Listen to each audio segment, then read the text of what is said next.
अस्सलाम वालेकुम, welcome to my channel learning with Zargul. उम्मीद है आप सब खैरियत से होंगे। आज फिर मैं आप लोग के लिए एक इन्फॉर्मेटिव वीडियो लेकर हाज़िर हुई हूँ, जिसमें हम सीखेंगे किचन में इस्तेमाल होने वाली अशिया के नाम इंग्लिश में।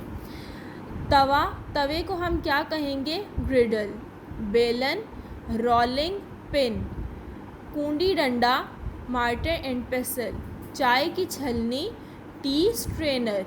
चाकू या छुरी, नाइफ। प्याला, बाउल। हांडी या बर्तन को हम क्या कहेंगे? पॉट। चिमटे को क्या कहेंगे? टोंग्स। रोटी की टोकरी, ब्रेड बास्केट। छुरी, कांटे और चमचे, इन तीनों को हम इकट्ठा कहेंगे कटलरी। थाली, प्लेट। कांटा, फोक। छीलने वाला, जिससे हम आलू छीलते हैं या खीरे या कोई भी चीज़ छील रहे हैं, उसे क्या कहेंगे? पीलर। चम्मच, स्पून। चायदानी, T pot. आटा छानने वाली छलनी, सिफ्टर। चकला, जिस पे हम रोटी बेल रहे होते हैं, उस चकले को क्या कहेंगे?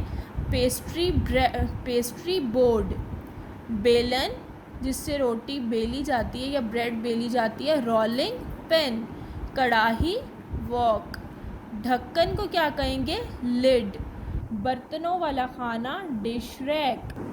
स्टील की कूची को क्या कहेंगे, जिससे बर्तन अच्छे तरीके से धोए जाते हैं? स्टील वूल। लीमू निचोड़ने वाला, लेमन स्क्वीज़र। आलू मसलने के लिए, पोटैटो मैशर। जैसे टिक्कियाँ बनानी और आलू मसलने के लिए हमें ये चाहिए होता है, आलू मसलने के लिए आला जो एक यूज़ होता है, उसे हम क्या कहेंगे? Potato masher. मसाला जात के डब्बे, स्पाइस कंटेनर्स। मिक्स करने की मशीन, जिसे हम ब्लेंडर कहते हैं, ब्लेंडर इंग्लिश में। माचिस, मैच बॉक्स। और माचिस की तीली को क्या कहेंगे? Matchstick. कद्दूकश, ग्रेटर।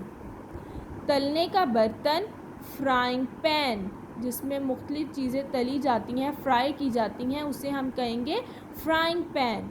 खाने का रुमाल, नैपकिन। डोंगा, सर्विंग बाउल। अब जस्ट एक दफ़ा मैं इंग्लिश में रिपीट कर देती हूँ।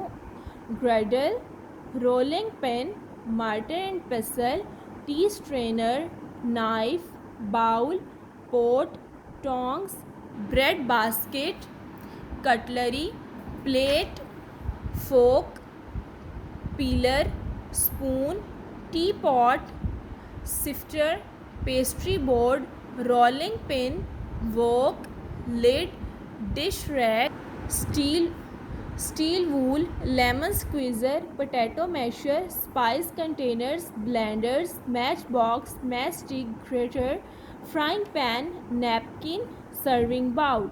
ये हमने किचन में यूज़ होने वाली कुछ अशिया के नाम इंग्लिश में सीखे हैं। अब इन्हें आपने अच्छे तरीके से रिपीट करना है, ताकि आपको ये याद रहें और आपकी लॉन्ग टर्म मेमोरी में शिफ्ट हो जाएं। तब तक के लिए अल्लाह हाफ़िज़। नई वीडियो लेकर हाज़िर होंगी इंशाल्लाह। तब तक के लिए अल्लाह हाफ़िज़।